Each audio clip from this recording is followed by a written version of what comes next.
Your current objective is shown at the top left of the screen. Walk to the blue marker to complete the current objective.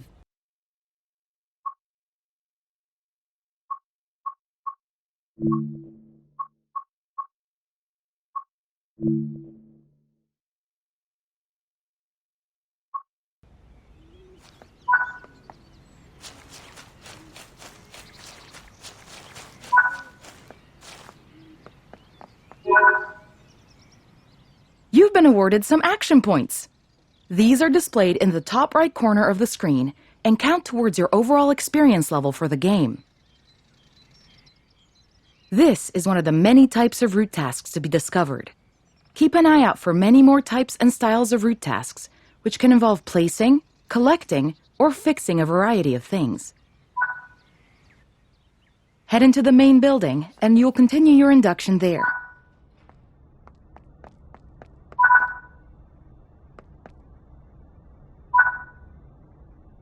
You can pause Train Sim World at any point to review objectives and a lot of other information about what's happening at the moment. Try it now, and then return to the game after you've had a look around.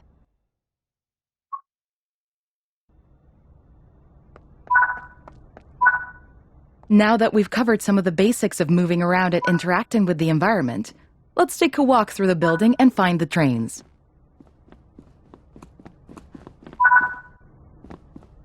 This is Central Square. From here, you can explore the main training center depot and surrounding yards.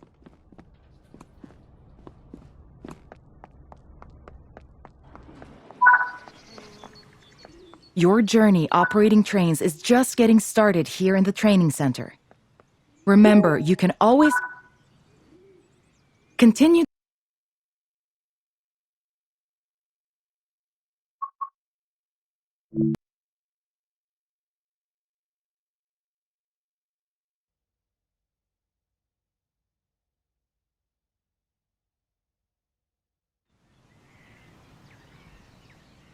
This module will cover the on-screen overlay, known as the heads-up display or HUD, that is shown when you are in control of a train. Climb up the ladder into the locomotive and then sit in the seat.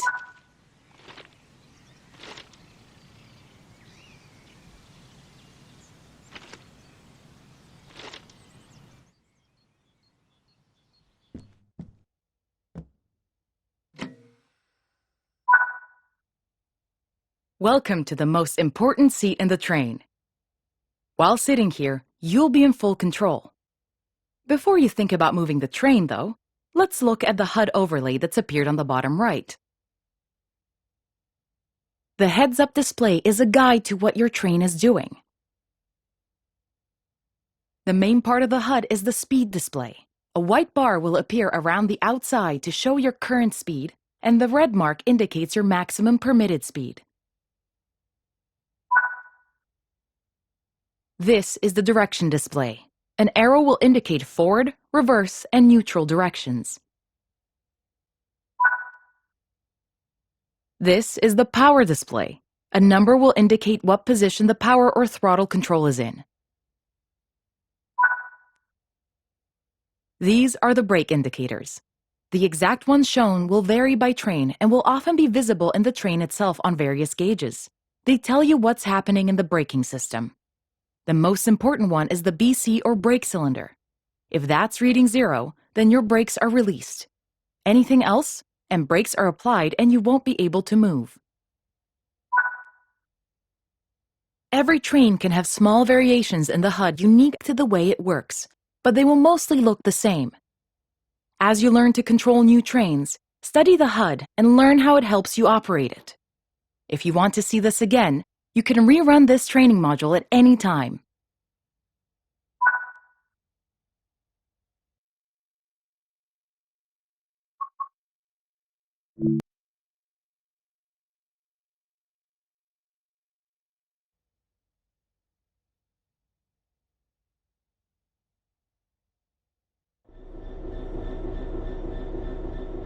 In this training module, you're going to look at making the train move, and then bringing it to a stop again. While many trains have different controls and are operated in different ways, there are basically always 3 controls that are common and are required to move the train. The reverser sets the direction between forwards and backwards. The brakes are used to slow or stop the train. The throttle controls how fast the train accelerates. We want to move the train forwards, so move the reverser in that direction. Keep the brake control in release until you can see the brake pipe control needles are reading 5 bar, pointing up.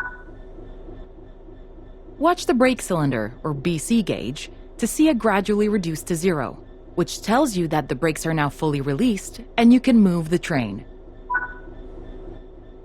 Apply some throttle to get the train. As you apply power, notice the amp bar rising. This is the amount of power being fed into the traction motors. Now that you've reached your target speed, you can move the throttle control back to 0. The train will then coast on level ground, and the train will only slow down very gradually.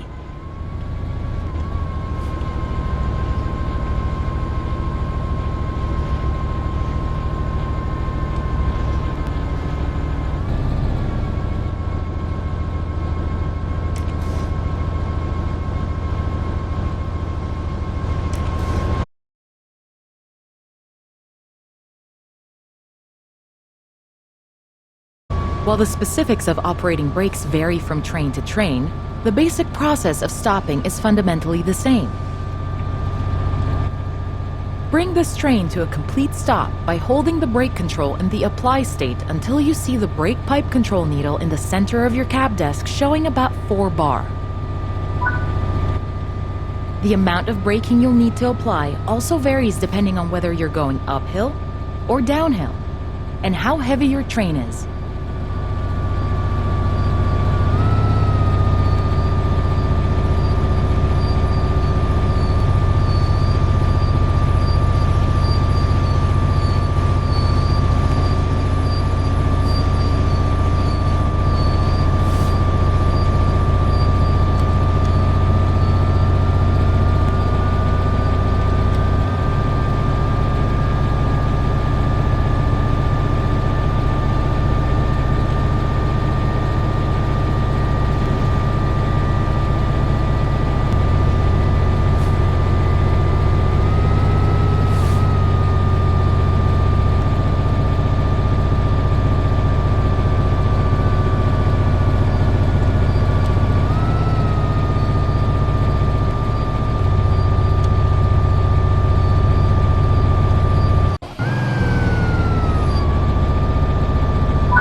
Stopping a train is one of the biggest challenges of controlling them, particularly stopping them in the right place. That concludes this module. Restart the module to learn the steps again, or move on to the next module.